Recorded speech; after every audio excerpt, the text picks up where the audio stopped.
Assalamu alaykum, hörmətli televizor görgüçülər. Görüb atqınınla Erkin Asiya Radiosu Tor televiziyasının haftalik xəbərlər proqramısı. Programımız hoş geldinler. Mezkur programımızda bir hafta jarayonida Uyg'urlarga ait radiomuzda anlatılgan bir kısım mühim haberlerini eslatib o'tamiz. Men Erkin. Men Gulchehra.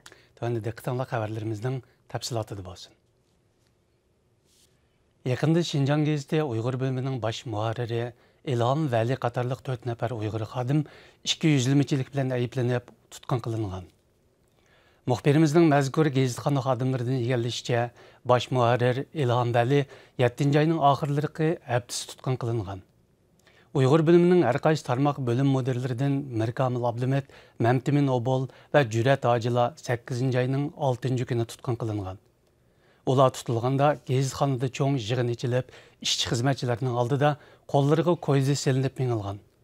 Bu 4 nəfər xadiminin tutqun qılınışı 7-ci ayının 4-cü günü Uyghur Abdunum Raylıq İntizam Təkşiriş Komitetidən bu gezitxanağa gələn bir xizmət korpusunun təkşirişidən keyin başlanğan ikən. 2 sentabr günü Avustraliyanın Sydney şəhərindəki Riverside teatrxanasında rock muqamı keçiligi ötküzüldü.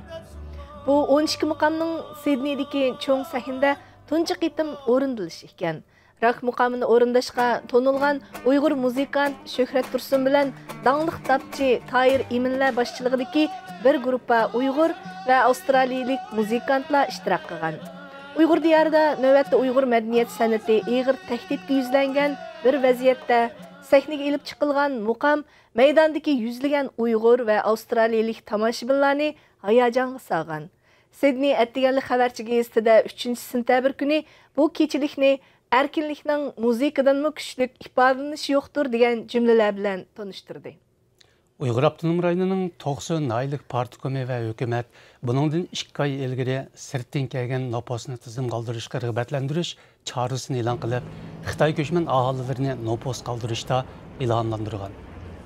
Uqtirishda ma'lum bo'lishicha, ishkirdan kelgan Xitoy ko'chman noposlar paravalliq, davolanish, o'ltiraqo'y bolalarni maktabga berishda yerliklarga o'xshash muomala ko'rgandan sirt, ularning ishga o'rlashish, egilik tiklash ishlariga va yerlarni huddiga ilishiga alohida e'tibor berildi ekan. Ommaviy mulozimat yoki alohida kasb bilan shug'ullanuvchi Xitoylar jismoniy jihatdan qo'g'dash mulozimatiga erishdi ekan.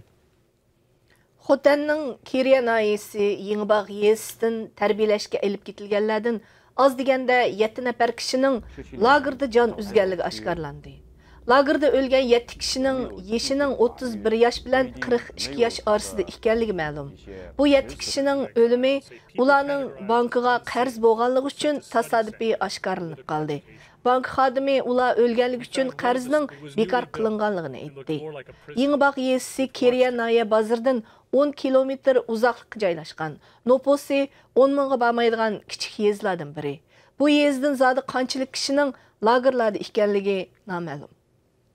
5 sentabr günü Amerika paytaxtı Washingtondagi tadqiqot markazlaridan bo'lgan Hudson institutida Xitoyning terrorlikqa qarshi urushi va Şinjandagi jiddiy vaziyat temasida bir ilmiy muhokama yig'ini chaqirildi. Yig'inda o'xshamagan sohalardan kelgan olim va mutaxassislar Uyg'ur elidagi atalmish terrorlikqa qarshi turish ko'rishining tegi-taktini muhokama qildi. Mutaxassislarning qarashicha, Xitoy hukumati zo'r kuch bilan tashviq qilayotgan terrorlikqa qarshi turish jangi davrini terrorlikning xalqaroda birlikka kelgan tadbiriga zodil mos kelmaydi ekan. Xitoy hukumatining terrorlikqa qarshi turish shiori xalqaroning Uyg'urlar masalasidagi tushunchasiga salbiy ta'sirlarni ko'rsatayotgan bo'lib, xalqaro jamoatni to'g'ri yetaklashda ko'plagan xizmatlarni ishlashga to'g'ri keladi ekan. Radiomuzning Aqsu shaharlik dafn ishlarini boshqarish punktidan egallishicha, Aqsudagi eng cho'ng musulmonlar qabristonligi bo'lgan Yangi Avat qabristonligida zapas yerlik setib berish to'xtatilgan. Mavjud qabristonlik doirasida butun go'rliklar yer ostiga qarab qo'linib, 3 qavat qilib yaslashga boshlagan. Hozir bu qabristonliklardagi ilgari dafn qilingan meyitlar yangidan yasalgan qavatlik mozorlarga ko'chirilmoqda ekan. Bu haqda biz Urumchidagi musulmonlar qabristonligidanmi o'xshash javobni oldik. Doirlar Uyg'urlarning dafn qilish qoida usullari va urf-odatlarida ko'rilib boqmagan bu hodisaga yer tejash va muhit asrashni bahona qilgan. Qabri teshiga meyitning musulmonligini ko'rsatadigan oy yulduz belgilari, islomiy simvol yoki oyatlarni yezishmi birdek cheklangan. Möhtərəm televizor kögüçülər yuqorida Erkin Asiya Radiosu Tor televiziyasının həftəlik xəbərlər proqramısını көrdüңlər. Diqqət bəgininglarga rahmat. Xeyr xoş. Xeyr xoş.